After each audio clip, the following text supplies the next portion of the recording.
Amount ಮಂಜೂರಾಗಿತ್ತು, ಮುಜರಾಯಿ ಇಲಾಖೆಯಿಂದ 25 lakh amount ಮಂಜೂರಾಗಿತ್ತು. Letter ಈಸ್ಕೋಬೇಕು, ಸರ್ಕಾರ ಬದಲಾವಣೆ ಆಗೈತೆ. ಈಗ ಸರ್ಕಾರದ ಹಂತದಲ್ಲಿ ಪಿಡಿ ನಮ್ಮ ಹಂತದಲ್ಲಿದೆ, ಸೊ ಪಿಡಿ ಹಂತದಲ್ಲಿದೆ. ಸೊ ಮುಂಬರುವ ಯಾರು ಮುಜರಾಯಿ 18ನೇ ತಾರೀಕು ಮುಜರಾಯಿ ನಮ್ಮ ದೇವಸ್ಥಾನದ ಸಚಿವರಾಗ್ತಾರೆ, ನಾನೇ ಮುಂದೆ ನಿಂತು ಅದನ್ನ ತರಿಸಿ ವ್ಯವಸ್ಥೆ ಮಾಡ್ತಕ್ಕಂತ ಕೆಲಸವನ್ನ ನಾನು ಮಾಡ್ಕೊಡ್ತೇನೆ. ಆದ್ರೂ ಎಲ್ಲೋ ಒಂದ್ ಕಡೆ ನನಗೆ ಮನಸ್ಸು ಕೊರಿತಾ ಇತ್ತು, ಬಹುಶಃ 18ಕ್ಕಾಗುತ್ತೋ 20ಕ್ಕಾಗುತ್ತೋ 25ಕ್ಕಾಗುತ್ತೋ ಯಾರು ಬರಲ್ಲೋ ಅಂತ ಟೆನ್ಷನ್ ಆಗಿತ್ತು. ಬಂಡನಹಳ್ಳಿಗೆ ಬರ್ಬೇಕಾದ್ರೆ ಕೊಟ್ಟಿರ್ತಕ್ಕಂಥ ಮಾತು ಜ್ಞಾಪಕ ಬಂತು. ಬರೀ ಕೈಲಿ ಹೋದ್ರೆ ಬಹುಶಃ ಎಲ್ಲಿ ನಾನು ಕೂಡ ಬಂಡನಹಳ್ಳಿ ಒಬ್ಬನಾಗಿದ್ದೀನಿ, ಯಾಕಂದ್ರೆ ಮುಳಬಾಗಲ್ ಮೊದಲ ಪ್ರಜೆ ನಾನು, ಎಲ್ಲ ಊರಲ್ಲೂ ಕೂಡ ನಾನು ಪ್ರಜೆ ಆಗಿರ್ತೀನಿ. ಸೊ ಬರೀ ಕೈಲಿ ಹೋದ್ರೆ ನಾಳಿಂದ ವರ್ಷ ಸ್ಟಾರ್ಟ್ ಆಗ್ಲಿ ಅನ್ನೋ ಕಾರಣಕ್ಕೋಸ್ಕರವಾಗಿ ನನ್ನ ಅನುದಾನದಲ್ಲಿ 10 ಲಕ್ಷ ರೂಪಾಯಿ ನಾನು ಇವಾಗ ಕೊಡ್ತೀನಿ. 10 ಲಕ್ಷ ರೂಪಾಯಿ ಅಮೌಂಟ್ ದೇವಸ್ಥಾನದ,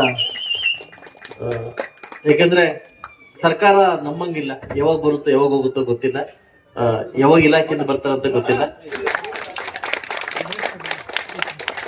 ನಿಮ್ಮವ್ರ ಮೇಲೆ ಕೂಲಿ ಮಾಡ್ತಾ ಇದ್ದೆ. ಬಹುಶಃ ನಾನು 7th 6th 5th ಇದ್ದಾಗ ನಾನು ಸಾಯಂಕಾಲ ಬಂದು ತೆನೆ ಕಾಯ್ತಾ ಇದ್ದೆ, ಅಂದ್ರೆ ಕೋಗಿಲ್ ಬರ್ದು ತೆನೆ ಕಾಯ್ತಾ ಇದ್ದೆ. ಕೂಲಿ ಮಾಡ್ತಕ್ಕಂಥ ಮಗ ಬಂದು ಶಾಸಕನಾಗಿದ್ದೀನಿ ಅಂತಂದ್ರೆ ನನ್ನ ಹಣೆಬರ ಎಲ್ಲಿ ಕರ್ಕೊಂಡು ಹೋಗುತ್ತಾ ಗೊತ್ತಿಲ್ಲ. ಆ ಭಗವಂತ ಕೋದಂಡರಾಮ ಸ್ವಾಮಿನೇ ಬಂದು ಕರ್ಕೊಂಡ್ ಬರ್ಬೇಕು.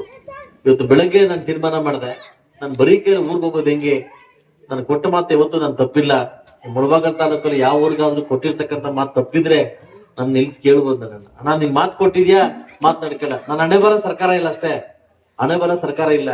ಅಣ್ಣ ಊಟ ನೀವು ಹಾಕು, ಚಾಪೆ ನೀವು ಕೊಡು ಅಂತ ಕೇಳ್ತೀನಿ, ಅದ್ ಬಿಟ್ರೆ ನಾನು ಏನು ಕೇಳಲ್ಲ. ಈ ಮುಳಬಾಗಿಲಿಗೆ ನಾನೇನೋ ಇಲ್ಲಿಂದ ಒತ್ಕೊಂಡು ಹೋಗ್ಬಿಡ್ತೀನಿ, ಟ್ರಕ್ಕೋ ಲಾರಿ ಎತ್ಕೊಂಡು ಹೋಗ್ಬಿಡ್ತೀನಿ, ತುಂಬಾ ಎತ್ಕೊಂಡು ಹೋಗ್ತೀನಿ ಅಂತ ನಮ್ಮ ತಾಯಣಿಗೆ ಬಂದಿಲ್ಲ. ಇಲ್ಲಿಗೆ ಒಂದ್ ಸೇವೆ ಮಾಡ್ಬೇಕಂತ ಬಂದಿದ್ದೀನಿ, ಒಂದ್ ಅವಕಾಶ ಕೊಟ್ಟಿದ್ರೆ 28 ತನಕ ಮಾಡ್ತೀನಿ. ಆ ಮಾಡಿದ ಸೇವೆ ನಿಮ್ಗೆ ಇಷ್ಟ ಆದ್ರೆ ಉಳಿಸ್ಕೊಂಡ್ರೆ ಇಲ್ಲ ಹೋಗಪ್ಪ ಅಂತ ಕಳಿಸ್ತಾರೆ, ಅಷ್ಟೇ ತರ ಆಗೋದು. ಸೊ ಅದರಿಂದ ಮಾಡ್ತಕ್ಕಂಥ ಕೆಲಸ ಸ್ವಾರ್ಥ ಇಲ್ಲದೆ ಯಾವ ವ್ಯಕ್ತಿ ಮಾಡ್ತಾನೆ.